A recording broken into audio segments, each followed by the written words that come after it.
지금 이 자리에서 예배 드리는 분들 주일 예배 드리면서도 마음이 좀 불편하실 것 같아요. 정보 언론이 또 주일에 예배 드리는 것에 대해서 비판적으로 이렇게 계속 보도하고 있기 때문이 아닌가 이렇게 생각합니다.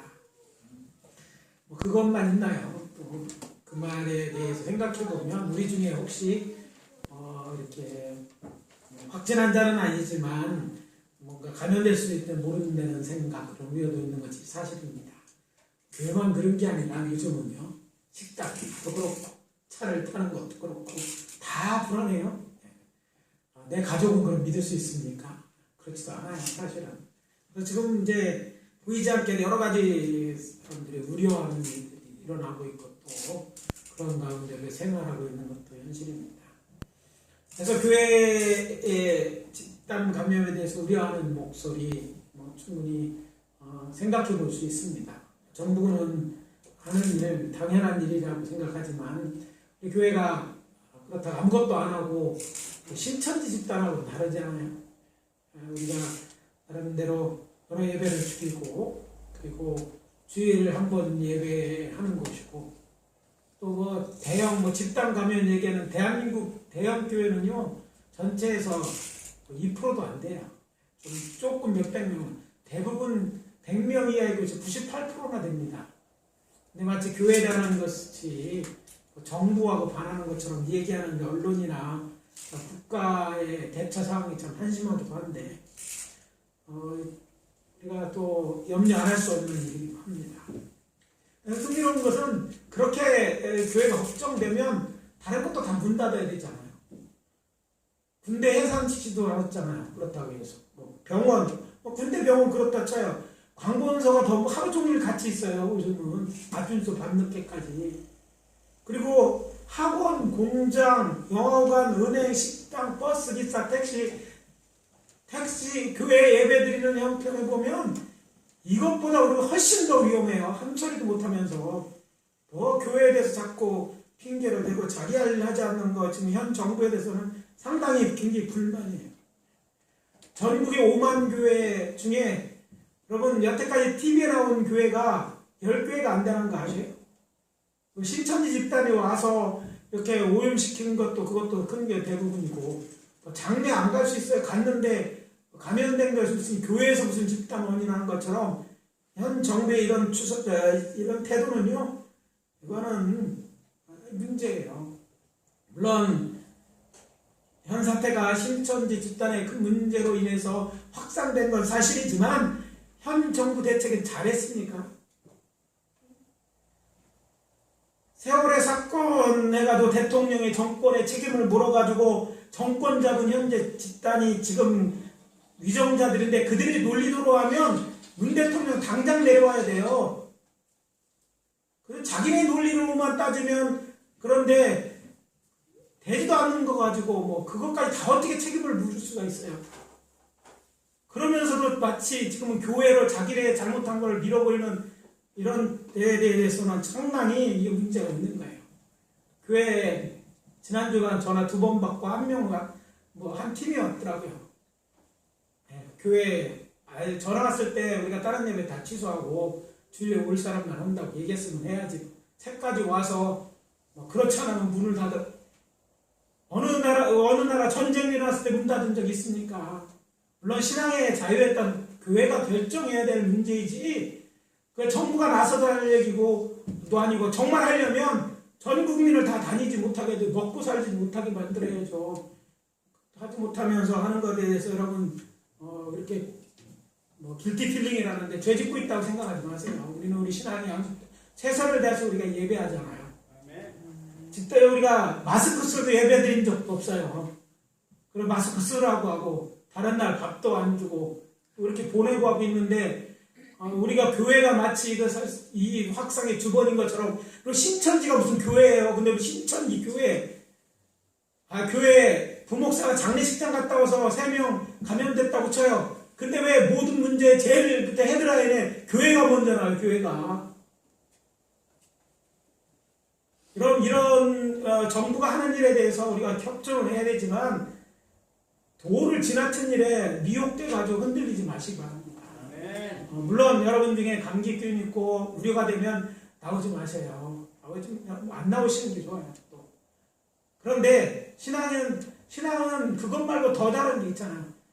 치료약도 못 개발하면서 뭐 할 수 있는 게 뭐 없으면서 하나님의 치료하심을 구하고 하나님의 도우시길 구하고 나라를 위하여 기도하는 것이 잘못됐다고 한다 생각하는 것처럼 보이는 이 형태는 맞지 않으니까 신경 쓰지 마시고, 중요한 거는요, 닥치는 게예요. 정부가 나름대로 하면서 하는데 도가 지나친 건 있지만 제가 최소한 따라줘야 되는 것이 저는 맞습니다.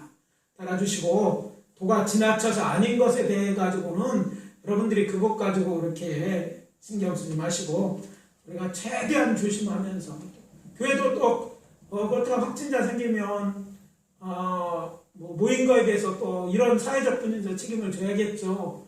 하지만 책임져야 될 거 있고 안 해야 될 거 있는 거예요. 그래서 여러분들이 그런 심정 갖지 않고 이렇게 예배드렸으면 좋겠습니다. 요즘 우리의 일상이 어떻습니까? 매일 아침에 뭐 다른 사람 모르겠어. 저는 몇 명 확진자가 늘었나 그 수보면서 아침을 시작합니다. 참 안타까운 일이죠. 그러나 분명한 것은요, 이게 그렇게 오래 가지 않을 것이라는 사실입니다.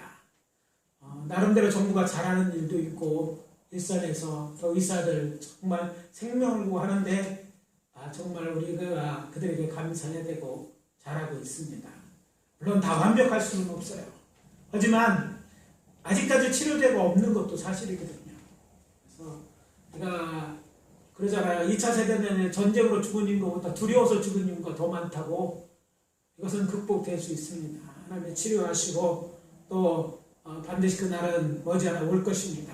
그때까지 너무 두려워만 하지 말고 그러니까 이것다고 밥 안 먹고 일 안 하고 살 수는 없잖아요. 또 지금 현재 너무 이렇게 나누다 보니까 이제 경제적으로 파탄나서 환자가 이런 거 더 못한 사람도 많이 있으면 알게 됩니다. 오히려 가난한 자들은 소외되고, 그래서 정말 어려운 때를 지나서 너무너무 많아요. 직장의 문을 닫고 이제 생계가 막막한 사람도 있음을 우리가 알아야 될 줄 압니다.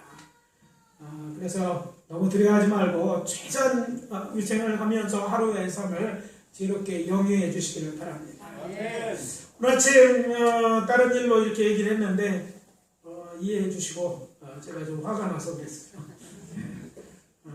오늘 아침 우리가 봉독한 본문 베드로의 장모 열병과 병든 사람들을 고쳐주신 이야기가 기록되어 있습니다. 저는 오늘 아침 하나님께서 이 이야기를 통해서 우리에게 병든 자를 향한 희망의 메시지를 주신다고 믿고 그것들을 전하고 은혜를 나누고자 합니다.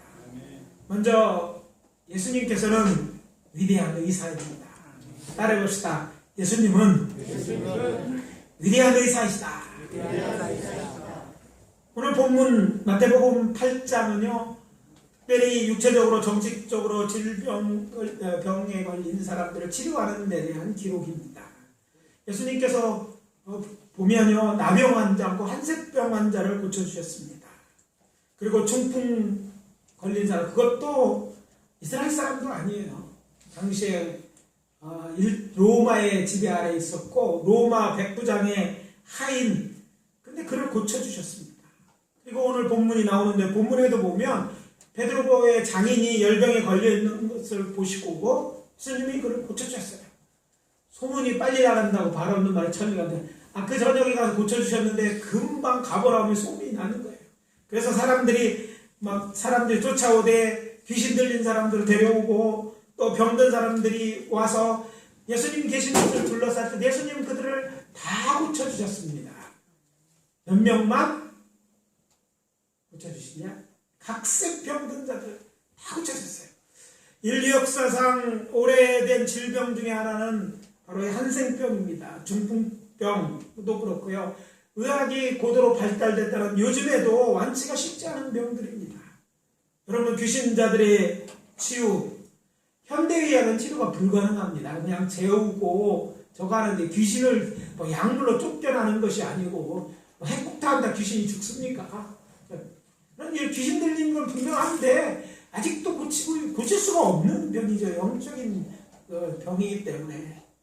또 오늘날 전 세계를 뒤엎가고 있는 코로나19 당시 기준으로 보면 열날은 열병이죠. 근데 오늘 이제 보니까 그 열병 걸린 직접 치료해 주시지 않았어요. 아무튼 중요한 사실은 예수님께서 그 병에 걸렸던 모든 사람들을 즉각적으로 치료해 주셨다는 사실입니다. 더욱 놀라운 것은 그것이 어떤 병이든 중풍이든지 경증이든지 중증이든 경증이든지 얼마나 오래됐든지 병든 자가 누구이든지 그 자리에 그 현장에 있었든지 없었든지 예수님께서 치유를 구하라 병 낫기 위해 자기를 찾아온 모든 병자들을 고쳐주셨습니다. 아니 베드로의 장모는 베드로가 우리 장모님 아파서 고생하니까 고쳐달라고 얘기도 안 했어요. 그냥 와서 보니까 병에 걸려있는 거예요. 안타까워서 예수님이 그를 고쳐주면서 이제 많은 사람들이 와서 고침받는 그런 일들이 일어나는 것입니다. 이 사건을 이제 기록한 사람이 마태입니다. 마태복음을 기록한 마태는요, 사실 이곳 가버나움 출신입니다. 그리고 그의 직업이 뭐였어요? 세리였다. 그래서 다른 이름으로 레위라고도 부릅니다. 세리였던 사람이에요. 세상으로 보면, 당시 기준으로 보면 우리 일제 시대에 일본에게 이제 협조한 사람과 같이 세금 거는 그런 존재예요. 그러니까 민족적으로 죄인이라고 생각하는 세리였던 그 마태가 이제 예수의 제자가 되고 예수의 사람이 된 다음에 이 사실을 기록됐어요. 근데 가버나움에 대해서 너무나 잘 알고 있는 그런 분이셨어요. 근데 그가 예수님이 이 병 고치는 사건에 대해서 오늘 본문 17절에 이렇게 기록하고 있습니다. 이는 선지자 이사야를 통하여 하신 말씀에 우리의 연약한 것을 친히 담당하시고 병을 짊어지셨다함을 이루려 하십니다. 우리의 연약한 것을 친히 담당하시고 짐을 짊어지셨도다. 이사야서 53장 4절에 나오는 말씀입니다. 특별히 이사야 52장 13절부터 53장 12절은요 여호와의 종의 노래라고 별명 붙여져 있는 그런 노래입니다. 여기 여호와의 종은요 바로 메시아를 의미하고 메시아의 오심에 대한 예언을 기록되어 있어요. 그런데 지금 이 병자들이 다 낫는 이 기적을 목격한 마태가 지금 그 이사야 말씀을 꺼집어 나와서 그 얘기를 하고 있어요. 지금 무슨 얘기를 마태가 하고 싶어 하고 있는 걸까요? 예수가 우리가 그렇게 오랫동안 기다리던 메시아, 이 얘기를 하고 있는 거예요. 예수가 구원자이다. 그런 얘기를 하는 거예요. 근데 구원자는 어떤 자인가? 이사야의 말씀을 통하면 연약한 것, 그리고 그것이 원인이 되는 허물과 죄로 인한 질병과 질고 모든 것을 감당하시는 그런 분으로 지금 이야기하면서 이 메시아가 오셔서 고쳐주시는 것이라고 지금 이야기하고 있는 것입니다. 이사야서 53장 5절입니다. 그가 찔림은 우리의 허물 때문이요 그가 상함은 우리의 죄악 때문이라. 그가 징계를 받음으로 우리가 평화를 누리고 그가 채찍에 맞음으로 우리가 나음을 받았도다. 예수님께서 이 세상에 오셔서 죄 없음에도 불구하고 죄인들을 위하여 고난당하시고 채찍에 맞으시고 그리고 징계를 받아 죽으신 것은 우리를 구원하시기 위함이다 라고 얘기하는 거예요. 그 예수가 구원자이심을 확실히 알 수 있는 것은 바로 그가 오셔서 이 병든 자를 다 치료해 주신 것, 이것이 그 증거다 라고 얘기합니다. 이사야는 장차 메시아가 오실 것이라고 이야기했지만 보라 예수님 메시아가 왔다 라고 이야기하고 있는 것입니다. 그렇다면 이사야에 예언된 메시아는 왜 병자들을 고치는 것으로 예언되어 있을까요? 그것은 모든 질병과 죄는 뗄래야 뗄 수 없는 상관관계가 있기 때문입니다. 생각해 보세요. 인류의 병이 언제서부터 왔을까? 우리 많은 사람들이 모든 인류의 병 때문에 고민하고 있는데 사람들에게 인류에게 병이 언제 왔을까? 궁금해하신 적이 있는지 모르겠어요. 병원에 가면 되지 뭐 이렇게 생각하셨는지 모르겠지만 병이 언제부터 시작되는 성경은 이라고 합니다. 인류의 조상 아담과 하와가 타락한 이후부터 이게 생겨난 것이다 라고 얘기하고 있어요. 우리가 알 수 없는 옛날에 살아보지 않아서 모르는데 성경이 하나님의 계시의 말씀이 병은 그때부터 시작되었다. 성서적 관점에서 병은요 전인적인 손상물을 의미합니다. 여기서 손상은 근본적으로 하나님을 향한 죄로부터 인간 원래 때론데 인간이 되지 않고 그때서부터 뭔가 손상을 줘서 병들게 됐다는 얘기죠. 특별히 아담과 하와 이들이 타락하기 전에까지는요 죽음이 상관이 없었고 그래서 인간은 죽음은 상관이 없어요. 그런데 그들이 범죄하게 됐을 때 이제 인간들은 모두 죽을 운명에 처하게 되었고 그 죽어가는 과정 속에 뭐가 등장하냐면 질병이 등장합니다. 병은요 타락의 부산물입니다. 그래서 인간에게 고통을 주고 결국은 궁극적으로 어떻게 됩니까? 죽게 만드는 거예요. 그래서 우리가 질병을 고쳐주신 이유에 대해서 생각해. 하나님은 죄와 죄로 인한 결과를 그 면을 온전하게 다시 새롭게 하기로 오셨는데 질병 또한 뭐예요? 죄의 부산물이기 때문에 주님은 병든 자를 고쳐주심으로 회복을 이야기하고 있는 거예요. 여러분 인간이 죄를 짐으로 그 원으로 질병이 오고 그렇게 죽게 되어진다면 인간이 이런 잘못된 것이 회복되려면 어떻게 돼요? 하나님으로부터 이 죄가 용서함을 받아야 돼요. 죄의 문제가 해결돼요. 그럼 뭐가? 궁극적으로 죽음의 문제가 해결되고 그의 과정에서 질병의 문제도 해결되는 것임을 우리가 알 수 있는 것입니다. 한 번 죽는 것은 사람에게 정한 것이요 그 후에는 심판이 있느니라. 히브리서 9장 27절입니다. 우리는 아까 말씀드린 대로 함께하던 우리 강 집사님 이렇게 소천한 얘기를 드렸습니다. 가슴 아픈 일인데요. 우린 지금 살아서 예배 드리지만 분명한 것은요. 우리도 언젠가 다 죽을 수밖에 없는 그런 존재들입니다. 마음은 아프지만 그래서 우리가 죄에 대한 문제를 심각하게 생각해야 돼요. 죄의 결과가 그렇습니다. 그리고 아직도 주님이 다시 오시기 전까지는 이 일이 계속될 것이에요. 그래서 우리는 늘 죽지 않을 것이라고 생각해야 되죠. 그것은 믿음 안에서. 그러나 육체적 죽음은 이 세상에 주님 다시 올 때까지 계속되어야 될 거예요. 늘 죽을 수 있음을 생각하고 준비해야 될 줄 압니다. 우리는 한 번 죽은 사람들입니다. 어디서? 예수 안에 죽은 사람들입니다. 그래서 이제 또 다른 우리의 죄에 대한 심판으로부터 자유한 사람이에요. 그래서 우리는 죽어도 죽지 않는 것은 우리는 예수 안에 우리의 죄에 대해서 이미 죽었기 때문에 이제 예수의 의로 말미암아 영생을 얻은 자격을 얻은 사람입니다. 우리는 죽음에 대해서 이야기할 수 있어요. 세상 사람들이 이해 못하는 건 왜 예수 믿는 사람들은 사람 죽은 데서 곡하지 않고 찬송하고 또 위로하는지 이해가 안 된다. 왜 그럴까요? 이 죽음의 문제 예수 안에서 해결받았기 때문에 그런 줄 믿으시기 바랍니다. 이사야 53절에 예언된 메시아 예수 그리스도의 속죄를 위한 그의 죽으심 그것은 죄와 허물로 말미암아 영원히 하나님과 분리될 수밖에 없고 죄에 대해 심판받을 수 있는 이런 하나님과의 우리의 관계가 회복되고 궁극적으로는 고침받을 것이 약속되었기 때문에 그렇게 하는 것이죠. 치료는 그래서 궁극적으로 하나님의 사역입니다. 질병은 사람을 죽음에 이르게 합니다. 반면에 모든 치유의 근원은 하나님이십니다. 하나님이 고치시고 하나님이시기 때문에 성자 하나님은 그가 사역하시는 동안 병든 자를 내버려 두지 않고 하나도 남게 다 고쳐주셨어요.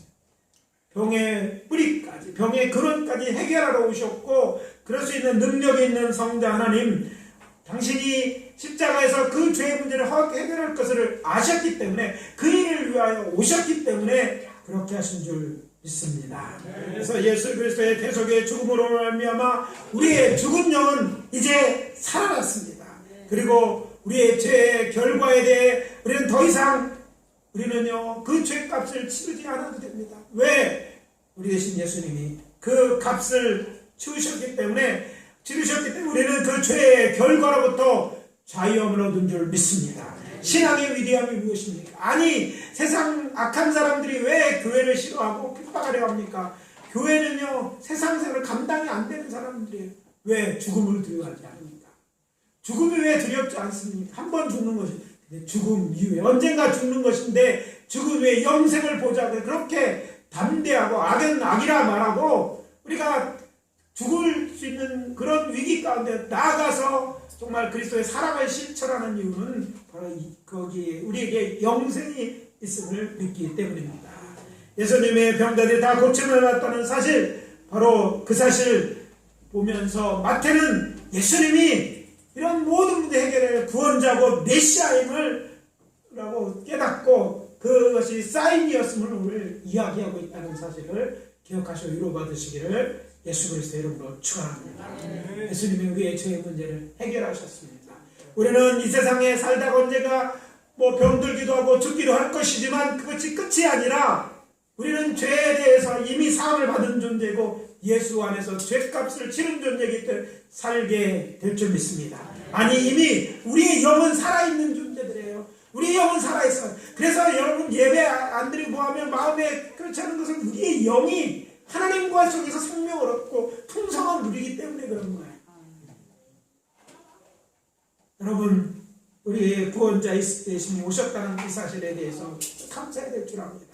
두 번째 오늘 본문이 주는 메시지는요, 예수님께서 우리를 위해 이 세상에 오셨다는 사실 속에서 발견해낼 수 있습니다. 예수님은 우리를 구원하기 위해 세상에 오신 분입니다. 따라해 봅시다. 예수님은 우리를 구원하려고 세상에 오신 분이시다. 예수님은 영원히 사실 수 있는 분이셨어요. 죄 없으신 분입니다. 그럼에도 불구하고 그가 사람의 몸을 입으시고 이 땅에 오신 것은요 죽기 위함입니다. 다 살려고 태어나지만 예수님은 죽으려고 태어나셨고 또 당신에게 온 이 죽음을 피하지 않고 단다의 십자가를 향하여 나아갔고 십자가의 고통 가운데 돌아가셨던 것입니다. 왜냐하면 그의 하고자 하는 이 세상에 온 목적이 죄와 죄의 결과로부터 우리를 구원하기 위해 죄값을 대신 치르는, 즉 대속의 죽음이 그의 과업이었기 때문에 기꺼이 그렇게 하신 것입니다. 예수님께서 이 세상에 오신 것, 세상을 구원을 받게 하려는 것, 그것이 하나님의 뜻이기 때문입니다. 요한복음 3장 17절 말씀입니다. 하나님이 그 아들을 세상에 보내신 것은 세상을 심판하려 하심이 아니요 그로 말미암아 세상이 구원을 받게 하려 하심이라. 예수님은 세상을 구하려고 오신 거예요. 그리고 그것은 하나님이 세상을 사랑하셨기 때문에 그렇게 하신 것입니다. 당신의 사랑하는 독생자 예수를 세상에 보내 우리의 모든 죄악을 그에게 담당시키기까지 우리를 하나님은 사랑하셨습니다. 우리 사랑하는 우리 권사님, 강자생 권사님 죽음을 보면서 하나님이 사랑하지 않아서 그 생명을 데려가셨다고 생각하지 않기를 원합니다. 사랑하셨습니다. 우리를 사랑하고 계시고요. 그럼에도 불구하고 우리는 이 세상에서 아직 그 나라가 온전히 일어나기 전에는 언젠가 이런 슬픔을 맛보아야 될 수밖에 없는 존재입니다. 분명한 것은 그럼 우리를 구원하시기로 이미 작정하시고 그 일을 행하셨다는 그 사실입니다. 잘 아는 요한복음 3장 16절 말씀입니다. 하나님이 세상을 이처럼 사랑하사 독생자를 주셨으니 이는 그를 믿는 자마다 멸망하지 않고 영생을 얻게 하려 하시리라. 하나님이 우리를 이만큼 사랑하고 계시고 또 우리 고 강자생 권사님 또한 사랑하시는 줄 믿습니다. 영생을 얻는 것이 구원을 받는 것입니다. 그리고 그러기 위해서 누군가 죄악을 감당해야만 했고 그 일을 위하여 하나님께서는 다른 누구를 보내실 수 없었어요. 왜? 죄 없는 사람이 하나도 없기 때문에. 그래서 친히 당신이 사랑하는 아들 예수를 인간의 몸을 입혀 이 땅에 보내셨어요. 그것도 죄 많은 세상에 보내셨습니다. 앞에서 말씀드린 이사야 53장 5절 뒤에 이어지는 6절의 말씀입니다. 우리는 다 양 같아서 그릇 행하여 각기 제 길로 갔거늘 여호와께서 우리 모두의 죄악을 그에게 담당시키셨도다. 그리고 이 모든 것이 하나님의 기뻐하는 뜻이라 말합니다. 이어지는 10절입니다. 여호와께서 그에게 사망을 받게 하시면 질고를 당하게 하셨은즉 그의 영혼을 속건제물로 드리기에 이르면 그가 씨를 보게 되며 그의 날은 길 것이요 또 그의 손으로 여호와께서 기뻐하는 뜻을 성취하리라. 속건제물이 무엇입니까? 속죄제와 같이 죄에 대하여 관련 있는 제사입니다. 사회윤리적 허물이나 성물에 대하여 부지 중에 여호와의 계명을 범한 허물이나 이웃에게 제사로 피해를 준 죄에 대하여 하나님께서 흠없는 양을 드리기는 제사가 아닙니까? 그러니까 흠없는 수장 되시는 예수님께서 친히 우리 모두의 죄를 지고 십자가의 속건제물이 되어 사람들에게 버림받고 멸시당하고 상하고 고통 속에 죽으심으로 우리를 구원하셨다는 것입니다. 옛날 한 임금이 나라의 모든 현자들을 불러서 말했습니다. 백성들이 살아가면서 익혀둬야 될 규감이 되는 만한 글을 써서 올리라 이렇게 명령했다고 합니다. 현자들이 세상의 모든 지혜를 모아서 12권의 책을 만들어서 왕에게 바쳤습니다. 그러자 왕은 백성들이 읽지 않으면 무슨 소용이 있느냐, 책의 분량을 좀 줄여라 이렇게 얘기를 했습니다. 그래서 그 12권의 책을 줄여서 6권을 만들어 갔는데 그것도 많다고 얘기합니다. 그래서 그걸 더 줄여서 한 권의 책으로 만들어 갔습니다. 근데 여전히 왕은 줄이라고 해요. 그래서 한 장으로 줄이고 결국 이제 현자들은요 한 문장으로 만들어서 왕에게 바쳤다고 합니다. 이를 본 왕은 매우 흡족해하면서 바로 이것이다.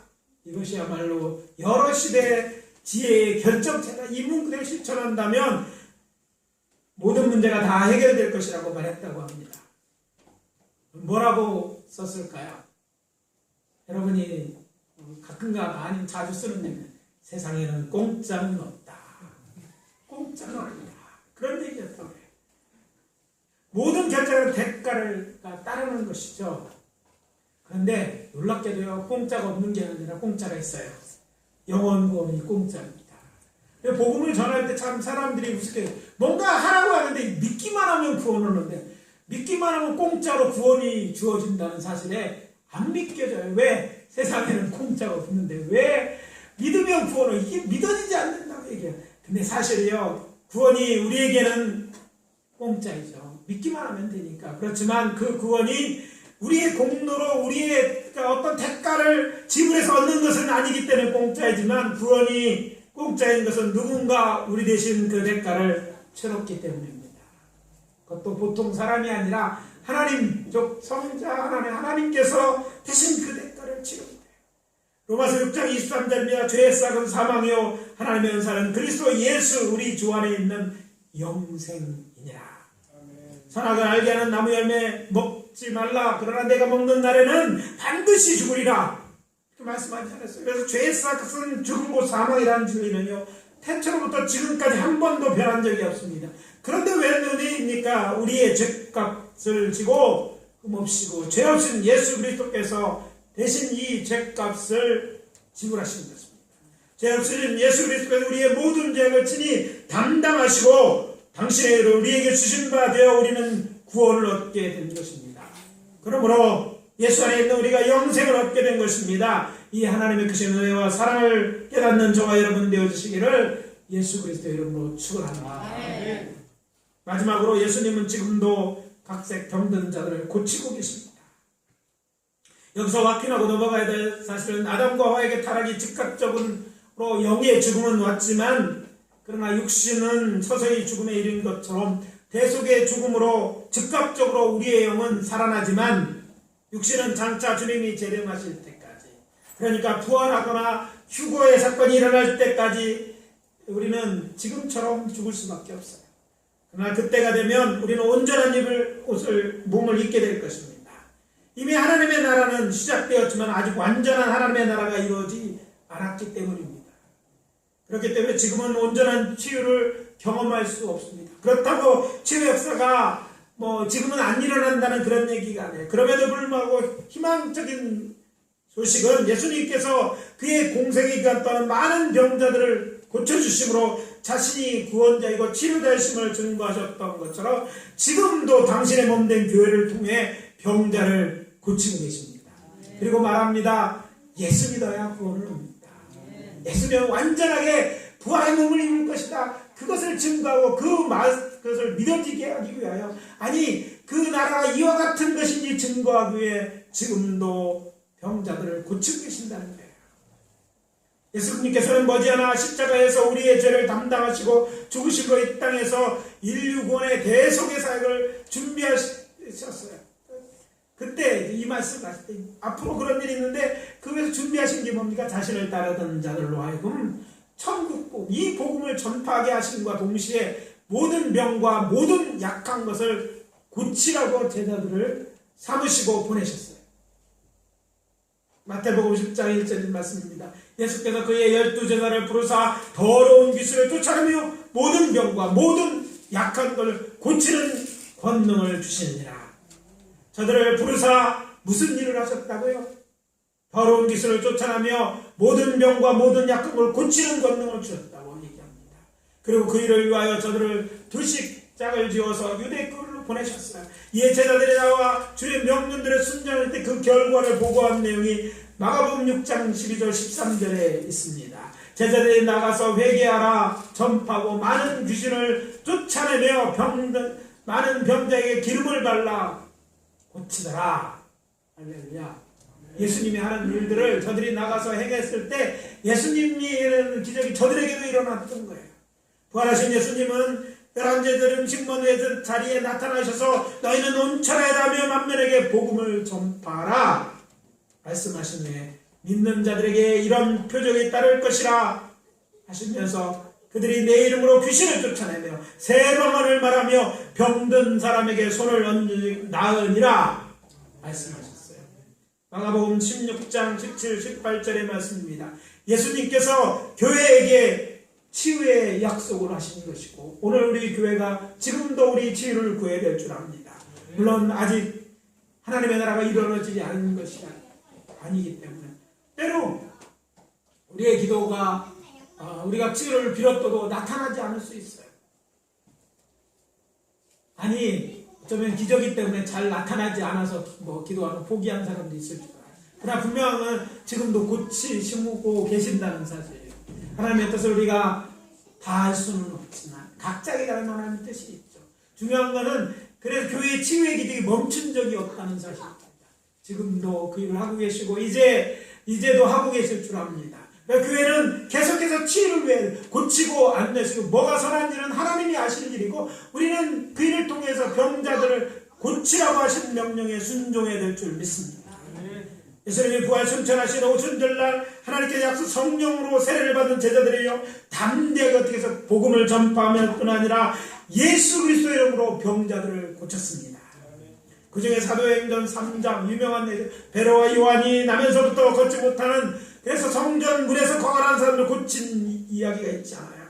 아니 이들 사도만 병자를 고쳤으니까 사도행전 8장 4절에 보면 빌립 집사가 사마리아 성에서 많은 사람의 더러운 귀신들을 쫓아내고 많은 중풍병자와 못 걷는 사람을 고쳤다고 성경은 이야기합니다.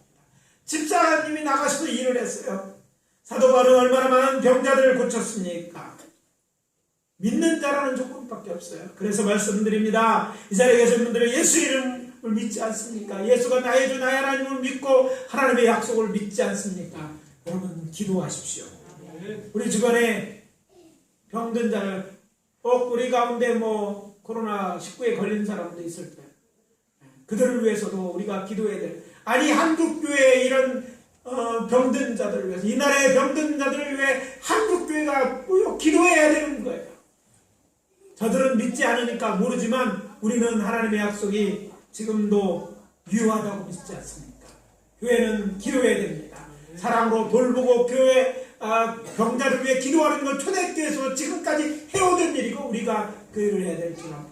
의사는 나름대로 최선을 다하고 일할 것입니다. 돕는 자도 많이 있습니다. 그들은 그들의 일을 하는 것이고 그들은 그들의 배운 것과 그들의 경험을 통해 하는 거고 우리는 교회를 통해 배운 것을 해야 될 줄 압니다. 교회는 이럴 때일수록 두려워 떠는 자들에게 복음에 대해서 이야기하고 죽음 이후에 세상은요 죽음 이후에 대한 답이 없어요. 그 누구도 답을 갖고 있지 않아요. 안 죽게 한다 그렇다고 안 죽었다 어차피 다 죽는 거라니까요. 답도 없어요. 그들의 말이 옳지 않은 이유가 거기에 있어요. 우리는 죽음 이후에 대해서 알고 있지 않아요. 구원 얻는 것에 대한 또 이 세상에 나타나는 이런 치유의 놀라운 역사 경험해야 될 줄 믿습니다. 위에 그래서 교회가 깨어 기도해야 될 줄 믿습니다.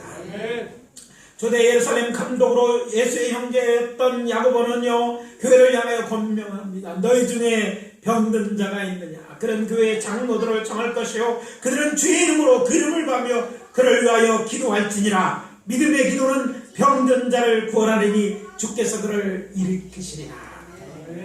혹시 죄를 범하였을지라도 사함을 받으리라. 야고보서 5장 1절에 14절에 15절 말씀입니다. 주께서 일으키는 기도하는 일은 우리가 하는 일이에요. 사랑하고 돌보고 저들을 위해서 기도하는 일이 우리의 일이고 고치고 안 고치고는 하나님이 하시는 일인데 중요한 것은 치유의 기도는요 믿음의 기도에 하는 하나님의 응답이라는 사실이고 다른 사람들은 소용없어요. 하나님의 자녀는 우리가 기도할 때 교회가 기도할 때 연치의 기적이 나타날 줄 믿습니다. 그래서 우리는 교회는요 이 나라의 아픔들을 이해해야 돼요. 뭐 정치인들이 실수할 수 있고 잘못할 수 있어요. 필요하지 않습니까? 그리고 잘하고 열심히 하는 것도 있잖아요. 뭐 누가 완벽할 수는 없겠죠. 그러니까 우리가 그들이 뭐 잘못한 거 우리가 틀리게 한다고 그러니까 그거 뭐라는데 멈춰서는 안 됩니다. 우리는 그들의 수고도 인정해주고 그들을 왜 가는 것도 이해해주고 우리가 할 수 있는 것을 해야 되는데 교회가 이 나라의 민족을 위해 기도해야 될 줄 압니다. 교회가 병든 자 다 멀리하는 것이 아니라 사랑을 그리스도의 사랑을 가지고 그들을 돕는 일에 있어야 되고 그들을 사랑으로 돌보고 두려워 떠는 자들에게 죽음의 불안에 떠는 자들에게 하나님의 이 희망의 복음을 전해야 될 때인 줄 믿습니다. 그리고 저들을 위하여 기도해 줍시다. 함께 기도해 주세요. 오늘 말씀 마무리합니다. 교회는 병으로 고통당하는 이들을 불쌍히 여기는 마음으로 저들을 위하여 기도해야 되는 치유의 공동체가 되어야 됩니다. 의사에게만 맡겨놔서는 안 됩니다. 의사가 할 수 있는 일 사실 치료제도 없어요 지금. 그래서 놀라운 일이 저는 많은 사람이 됐는데 병이 아직도 치료제가 없잖아요. 위에서 여러분 기도해야 될 줄 압니다. 빨리 저들이 고통 가운데 일어나고 이로 해서 다른 피해자들이 많이 일어나고 있잖아요. 이 나라의 민족이 정말 슬기롭게 이것들을 이겨나갈 수 있도록 전 세계적인 문제가 아닙니까? 교회가 해야 될 일은 저들의 죄에 대해 회개하고 치유의 은혜를 구하는 것일 줄 믿습니다. 우리 모두 치유의 하나님께 우리의 병을 짊어지신 예수 그리스도 이름으로 병든 자를 고쳐달라고 간절히 기도합시다. 이 나라 민족들을 위해서 위정자들도 우리가 기도해줘야 될 줄 압니다. 기도해줘. 사람은 어떻게 보면 야당이나 여당이나 또 보면 인간은 한계가 있어요. 우리가 할 일은요 잘못된 건 잘했다고 할 수는 없지만 열심히 하는 일에서는 칭찬하고 또 격려하고 최대한 따라주고 기도하는 일인 줄 압니다. 기도합시다. 아버지 하나님의 은혜를 감사합니다. 주께서 우리의 병을 짊어지셨다는 이 메시지를 통해서 우리에게 아버지 하나님 희망이 없는 이 시대에 희망이라고 말씀하시는 줄 믿습니다. 주님이 우리의 구원자시고 모든 병을 고치시는 위대한 의사임을 우리가 알지인데 그 복음을 전하는 데 힘쓰며 아버지 두려웠다는 자들에게 아버지 하나님이여 죽음의 문제가 극복되어졌고 복음의 놀라운 은혜의 사실을 믿는 자들이 지금도 하나님이 치료하신다는 희망을 전하는 저희들 되게 도와 주시옵소서. 오늘 아버지 각기 처소로 돌아갑니다. 그 처소에 주의 은혜가 넘치되 담대함이 있게 하고 아버지 이것을 이길 만한 능력과 아버지 우리 계신 이 말씀이 있음을 붙들고 기도하는 저희들 되게 도와 주시옵소서. 지금은 우리 구주 예수 그리스도의 은혜와 하나님 아버지의 사랑하심과 성령님의 내주하시고 역사하시고 교통하심이 오늘 우리가 당한 이 안타까운 일을 위하여 기도할진대 아버지 하나님이여 우리 주의 말씀에 순종해서 복음도 전하고 병자들을 고치며 그를 위하여 기도하기로 다짐하는 당신의 살아가는 믿음의 권속들 한 사람 한 사람 머리 위에 지금부터 영원까지 함께 계실지어다. 아멘.